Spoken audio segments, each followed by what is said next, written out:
जय हिंद दोस्तों, आपका बहुत बहुत स्वागत है हमारे यूट्यूब चैनल में। दोस्तों 13 अगस्त सेकंड शिफ्ट के क्वेश्चन लेकर आपके सामने उपस्थित हो चुके हैं।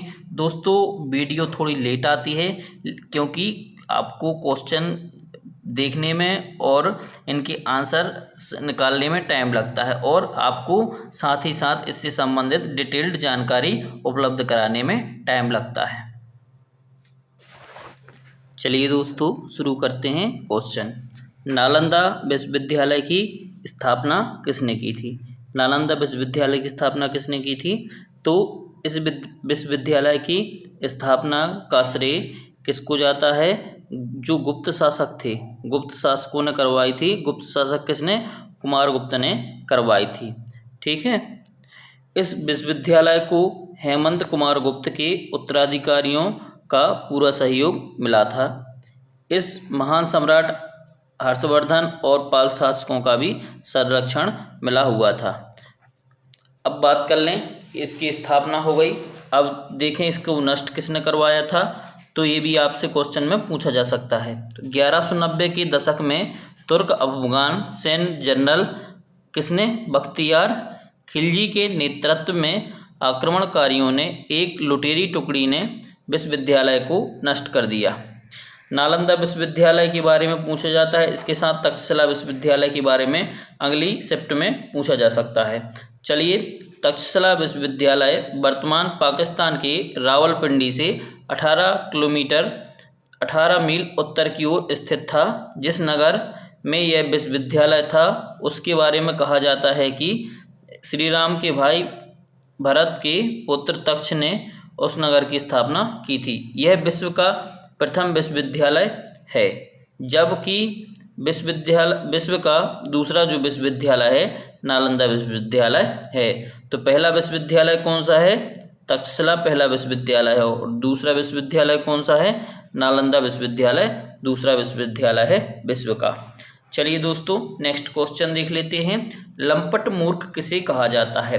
देखिए पिछली शिफ्ट में आपसे पूछा गया था कि रंगीला बादशाह किसे कहा जाता है। इस शिफ्ट में पूछा गया है लंपट मूर्ख किसे कहा जाता है। तो यहाँ पे मुगल शासकों के उपनाम बार बार रिपीट किए जा रहे हैं। तो लंपट मूर्ख किसे कहा जाता है? जहांदर शाह लाल कुमारी बेश्या पर आसक्त रहता था। जो जहांदर शाह है इसको क्या कहा जाता है? लंपट मूर्ख कहा जाता है। यह लाल कुमारी नामक बेश्या पर आसक्त रहता था तथा उसे हस्तक्षेप करने का आदेश दे रखा था। यानी जो शासन के कार्यों में ये हस्तक्षेप करने की अनुमति दे रखा था, इसलिए जहांदर शाह को क्या बोला जाता है? लंपट मूर्ख भी कहा जाता है। अब इसके साथ में एक पॉइंट और देख लेते हैं, फर्रुख सियर। इसका भी अगली शिफ्ट में पूछा जा सकता है। इसको दुर्बल कायर या निंदनीय होने के कारण इसका क्या नाम रखा गया है? घृणित कायर इसका नाम रखा गया है। ये याद करके रखिए। देखिए दोस्तों, नृत्य से क्वेश्चन बार बार रिपीट हो रहे हैं। अगली बार में पूछा गया है आपसे कि घूमर नृत्य किस राज्य से संबंधित है। दोस्तों मैं आप लोगों के लिए नृत्य से संबंधित एक वीडियो अलग से बना दूंगा। इस वीडियो में कुछ देख लेते हैं नृत्य। तो घूमर नृत्य राजस्थान का क्या है? एक लोकप्रिय नृत्य है जो राजस्थान की समृद्ध संस्कृति और विरासत को प्रदर्शित करता है। आपसे पूछा जाए किसको प्रदर्शित करता है? संस्कृति और विरासत को प्रदर्शित करता है। इसे राजस्थान की जनजातियों के लिए नारीत्व का प्रतीक कहा जाता है। चलिए दोस्तों, कुछ राज्य हैं और उनके नृत्य हैं, इन पर एक बार नज़र डाल लेते हैं। हिमाचल प्रदेश के देखें तो झोरा, झाली, छारही, थामन, छपेली, इसको याद करके चलिए, इम्पोर्टेंट है। छपेली, नटी और डांगी, ये हिमाचल प्रदेश के नृत्य हैं। जम्मू कश्मीर की बात करें तो बहुत इम्पोर्टेंट, पिछली शिफ्ट में ये क्वेश्चन आपसे पूछा जा चुका है। रऊफ, इसमें कूंद डांडी नाच आप याद करके चलिए, ये भी इम्पोर्टेंट है। कर्नाटक के देखें तो ये आपसे पूछ लिया गया है। यक्षगान कर्नाटक का लोक नृत्य है। इसके साथ सुग्गी भी पिछली बार परीक्षाओं में पूछा गया है और करगा, ये आपके इम्पोर्टेंट हैं। केरल का देखें तो केरल में कथकली जो कि एक शास्त्रीय नृत्य है, ओट्टम थुलाल, मोहिनी अट्टम और काई कोट्टी कली, ये केरल के नृत्य हैं। महाराष्ट्र का देख लें तो लावणी, इसका पिछली शिफ्टों में पूछा गया है लेजिम, गफा, दहीकला और बोदाहा। उड़ीसा के देखें तो ओडिसी जो कि एक शास्त्रीय नृत्य है, सवारी, घूमरा, पैरास, मुनारी, छाऊ आदि ओडिशा के लोक नृत्य हैं। चलिए दोस्तों चलते हैं नेक्स्ट क्वेश्चन पर। जजिया कर किस शासक ने लगवाया था? जजिया कर है, जजिया कर मुस्लिम शासकों द्वारा क्यों लगाया जाता था? जजिया कर मुस्लिम शासकों द्वारा क्षेत्र के हिंदू निवासियों पर उनकी सुरक्षा के बदले लगाया जाता था। जो हिंदू रहते थे उनकी सुरक्षा के बदले यह कर लगाया जाता था। भारत में पहली बार इस कर को किसने लगाया था? कुतुबुद्दीन ऐबक ने जजिया कर लगाया था। 16वीं शताब्दी में मुगल शासक अकबर द्वारा जजिया कर को समाप्त कर दिया गया था।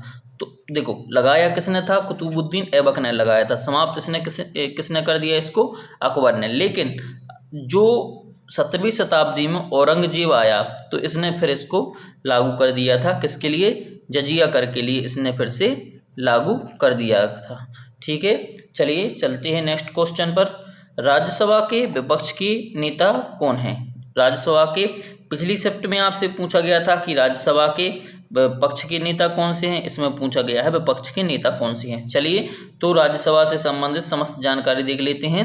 वर्तमान में भारतीय राष्ट्रीय कांग्रेस पार्टी के मल्लिकार्जुन खड़गे राज्यसभा में विपक्ष के नेता हैं। तो अभी विपक्ष के नेता कौन है?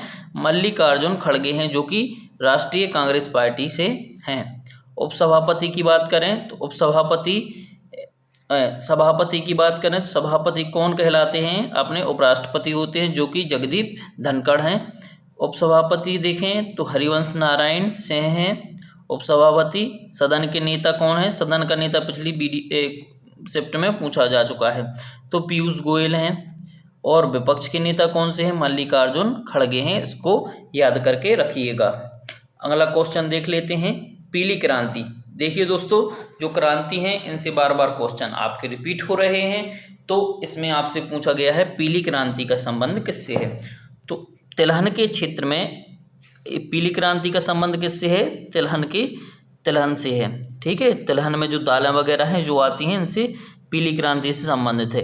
तिलहन के क्षेत्रों में आत्मनिर्भरता प्राप्त करने के लिए खाद्य तेल और विशेष रूप से सरसों और तिल के बीज के उत्पादन को बढ़ाने के लिए 1986-87 में पीली क्रांति का आरंभ किया गया था। तो ये किससे है? सरसों और तिल के उत्पादन को बढ़ाने के लिए है, यानी जो भी तिलहनी फसलें हैं इनके उत्पादन को बढ़ाने के लिए है। इसके जनक कौन कहे जाते हैं? तो जो सैम पित्रोदा हैं इसमें पीली क्रांति के जनक के रूप में इन्हें जाना जाता है। चलिए चलते हैं नेक्स्ट क्वेश्चन पर। कृष्णा नदी का उद्गम स्थल कहाँ से होता है? दोस्तों पिछली वीडियो में पूछा गया था कि सतलज नदी का उद्गम स्थल या फिर मानसरोवर के राकस्थल से कौन सी झील निकलती है। ये क्वेश्चन पैटर्न वही रह रहा है पेपर का, बार बार वही के वही क्वेश्चन आपसे रिपीट किए जा रहे हैं। कृष्णा नदी का उद्गम स्थल कहाँ से होता है? तो कृष्णा नदी का उद्गम कृष्णा नदी भारत की एक महत्वपूर्ण नदी है। इसका उद्गम कहाँ से होता है? महाराष्ट्र राज्य के महाबलेश्वर के समीप पश्चिमी घाट श्रृंखला से होता है जो कि भारत के पश्चिमी तट से अधिक दूर नहीं है। यह पश्चिमी से पूर्व की ओर बहती है। कहाँ से कहाँ बहती है? पश्चिम से पूर्व की ओर बहती है। फिर समांतर दक्षिण पूर्व दिशा में सांगली होते हुए यह कर्नाटक राज्य की सीमा की ओर बहती है। तो कृष्णा नदी का उद्गम स्थल है जो कि महाबलेश्वर के समीप पश्चिमी घाट से होता है। अगला कालबेलिया नृत्य का संबंध किससे है? देखिए दोस्तों फिर से आ गया नृत्य से संबंधित क्वेश्चन। तो कालबेलिया राजस्थान की एक प्रसिद्ध नृत्य शैली है। कालबेलिया यहाँ की सपेरा जनजाति को कहा जाता है, इसलिए जो सपेरा जनजाति नृत्य करती है इसको क्या नाम दिया गया है? कालबेलिया नृत्य नाम दे दिया गया है। चलिए दोस्तों चलते हैं नेक्स्ट क्वेश्चन पर। वर्तमान में मध्य प्रदेश के राज्यपाल कौन हैं? वर्तमान में मध्य प्रदेश के राज्यपाल कौन हैं? तो वर्तमान में मध्य प्रदेश के राज्यपाल श्री मंगू भाई पटेल जी हैं। दोस्तों आपसे वर्तमान के अलावा पिछले भी क्वेश्चन पूछ लें तो 25 में मंगूभाई पटेल हैं। इसके पहले कौन थी? आनंदीबेन पटेल थी 24वीं। इसके पहले कौन थे? लालजी टंडन थे। इसके पहले 22वीं भी आनंदीबेन पटेल थी। तो इनको याद करके रखिएगा। चलिए चलते हैं नेक्स्ट क्वेश्चन पर। सूर्य पृथ्वी के बीच की दूरी कितनी है? पिछली वीडियो में आपसे पूछा गया था एक प्रकाश वर्ष बराबर कितना होता है, इसमें दूरी पूछ ली गई है। तो सूर्य और पृथ्वी के बीच की दूरी कितनी होती है? कितनी है? 14.98 करोड़ किलोमीटर इसके बीच की दूरी है। नेक्स्ट क्वेश्चन देखें। 1985 में गंगा एक्शन प्लान किसके द्वारा शुरू किया गया था? जो गंगा एक्शन प्लान है इसका निर्देशन किसने किया था? राजीव गांधी द्वारा शुरू किया गया था।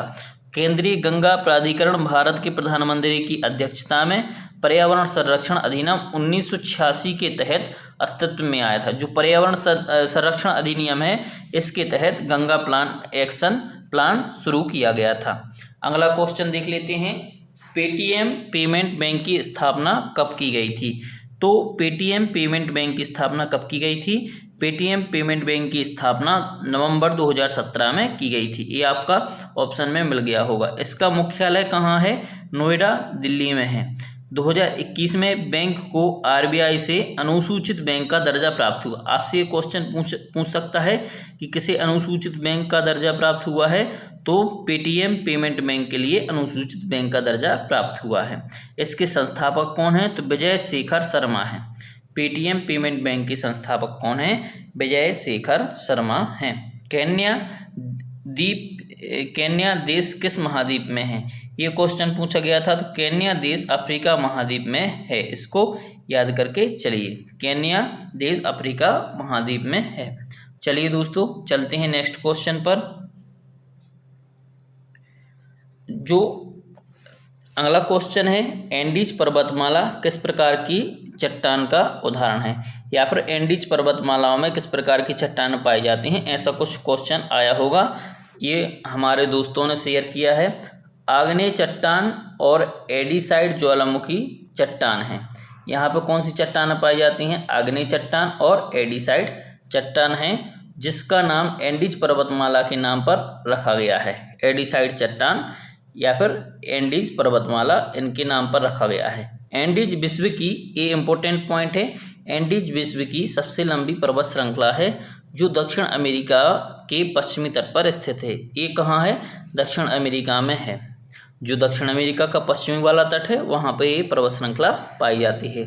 एंडीज दक्षिण अमेरिका के साथ देश कौन कौन से एंडीज दक्षिण अमेरिका के देश कौन कौन से लगे हैं इस पर्वतमाला से देखें। अर्जेंटीना लगा है, चिली लगा है, बोलिविया, पेरू, इक्वेडोर, वेनेजुएला लगा है।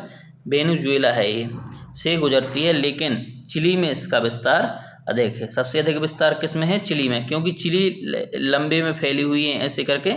और यहीं से आपकी ये पर्वतमाला है, तो ऐसे करके एंडीज पर्वतमाला ऐसी फैली हुई है, तो इसका विस्तार चिली में अधिक देखने को मिल रहा है। भूकंप की तीव्रता मापी जाती है। भूकंप की तीव्रता और अवधि का पता लगाने के लिए सिस्मोग्राफ का उपयोग किया जाता है। किसका उपयोग किया जाता है? सिस्मोग्राफ का उपयोग किया जाता है। इस यंत्र के जरिए धरती में होने वाली हलचल का क्या बनाया जाता है? ग्राफ बनाया जाता है, जिसे सीस्मोग्राफ कहते हैं। इसके आधार पर गणितीय पैमाना, उसे जो पैमाना होता है सिस्मोग्राफ के अंदर, उसे क्या कहते हैं? रेक्टर पैमाना कहते हैं। तो इसके आधार पर हम बता देते हैं कि कितने रेक्टर का भूकंप आया था, इसकी तीव्रता कितनी थी। रेक्टर पैमाना के जरिए भूकंप की तरंगों की तीव्रता, भूकंप का केंद्र और इससे निकलने वाली ऊर्जा का पता लगाया जाता है। इससे कुल मिला के जो भूकंप की तीव्रता मापी जाती है। भरतनाट्यम कहाँ का नृत्य है? ये क्वेश्चन आया था।